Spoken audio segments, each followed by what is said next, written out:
Now, the next part of day three is one of the most important parts that you need to get right. And if you understand this, you will be building your web pages on Groove Pages with a lot of confidence, and you have the competence to build almost any web page or any design that you want. So let's get right to it.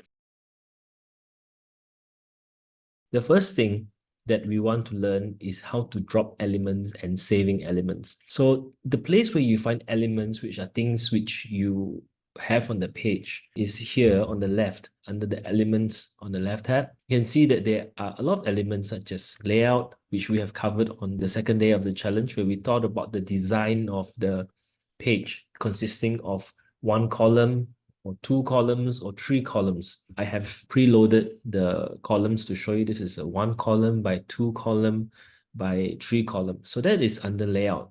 The next thing is the text. So with every website, you want to have headers, and you have paragraphs, and you have titles and paragraphs and so on. So these are the text elements. Then you also have the list elements, and you may have seen or remembered from the sales page of this challenge, when you bought it, there were list elements. Then there are buttons, checkout forms. I think checkout forms you can ignore for now because we are not going to use GrooveSell. We don't want to complicate things. We want to learn the basic and the core, which you'll be using just to make a brand or company website or a links website, which we'll be doing at the end of today. Media. So this is a big one. You want to have images and video. So these are the two main things that you probably want to have in every website: images and video players. And we'll show that to you in a moment.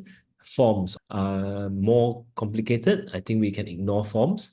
Tabs, also I've barely needed to use them, but it's there for you to use, so you can see the amount of the versatility and the options that you have as you go along. But we just go for the core ones today. Devices, this one I think you can skip. Devices are the things which you can put on the page, and I think you can drop an image on it. I've never had to use it. I think there are other apps which are better. Canva is one of them. If you want to have a mock-up of a device, you can use Canva or any other app. I don't think you need to worry about this for now. And then there are the Groove apps which you can integrate with, such as the webinar and the GrooveSell and all of that. So I wouldn't worry about this for now. This is more complicated application. Navigation bar. This is if you want to add your navigation bar on the top of the container. This is something which you may want to consider. And there are others. For example, Google Maps. This is a nice one. If you wanted to have a contact page and you wanted to just drop a Google map of the address and location, this is where you want to do it. Just drag it and drop it into any of the containers. Let's say this empty container right here, and it will start populating itself. And you can see that there is this container, and you can add in and configure using the gear button, and you just put in what is the location that you want to have. So if you're at Disneyland Florida, let's see if you could find it, update and close, and it will show you the map of Disneyland Florida, for example. So that is just the map element. Just delete that for now. Go back to all the elements. You've got Google Maps, you've got Countdown, you've got Code Embed. You can put in embedded codes. So these are, for example, third-party forms that you may want to put into your page. That's where you could embed your code. If you wanted to have, let's say, a calendar, if you wanted to put in a calendar, you could. You would just, unfortunately, with this free account, you can't. If you are on the full-fledged, you can click on the gear and copy and paste your form, and your form, whatever HTML you have, will just appear on the page. We don't have to worry with that for now. That is getting a little bit more complicated, a more complex application of it. But just wanted to go through that whole list of elements. The more important thing is about dropping the elements. So to drop it is just a simple matter of just dragging the element on the left here.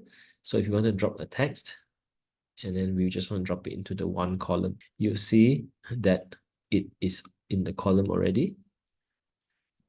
Oh, what happened? Okay, so sometimes if you can't see what happened and you just want to backtrack, just click on undo, the undo button here, and start all over again. Look for the element. So let me just put a text element, make sure I drop it into the container. And it appears to be, can't find it. So it could be because the color is, okay, so we're going into the color and configuring it.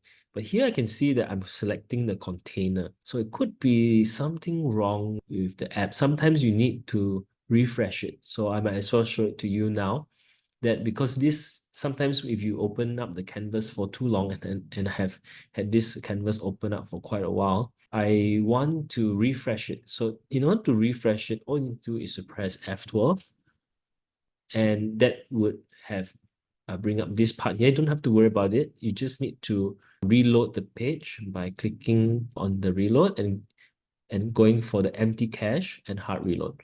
So sometimes when you feel that your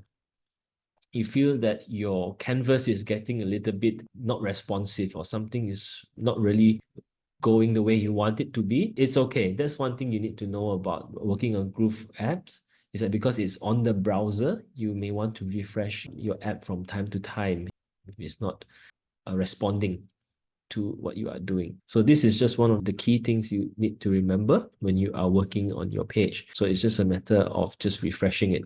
Now let's try that again. We want to add a text element onto the container. And here you can see that I have put in the layout. So this layout is from one column, 2 column, 3 columns. So we want to put in the text. So drag and drop. And from here, let's see what's happening with the text. I can't really see it. So let me change the color.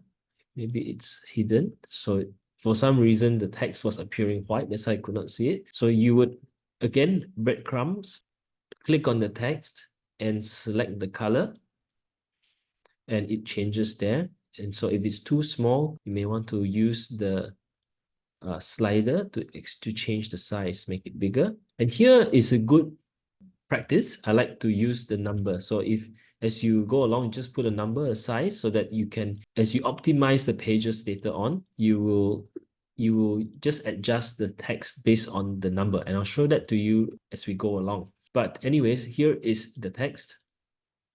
Maybe we can change it to a black colored text. And we want to bring this up here, drag and drop into this first column here on top. So there you have it, A, B, C on the first column. So that is dropping elements onto your canvas.